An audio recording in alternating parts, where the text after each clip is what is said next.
हम लोग एक ही चीज पर न जाने कितनी बार टैक्स भरते हैं। जैसे कि जब आप पैसा कमाते हैं तो इनकम टैक्स भरते हैं, उस इनकम से आप गाड़ी खरीदते हैं तो गाड़ी खरीदने पर जीएसटी देते हैं, जब गाड़ी खरीदते हैं तो रोड टैक्स भी सरकार आपसे वसूलती है, फिर रोड डेवलपमेंट सेस भी आपसे लेती है।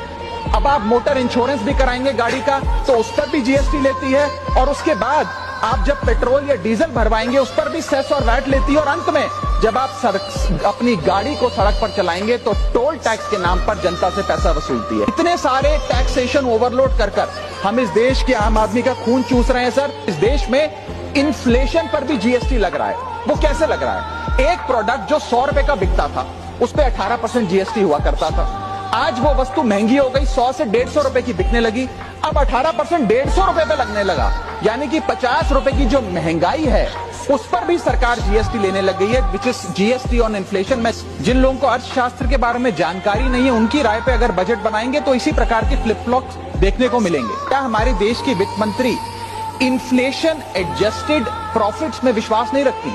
क्या उन्हें इन्फ्लेशन का ज्ञान नहीं है? क्या वो जानती नहीं कि इस देश में महंगाई एक प्लेग की तरह फैलती जा रही है? सरकार का एक सूत्री मिशन है टैक्स, सरकार का कमीशन है टैक्स।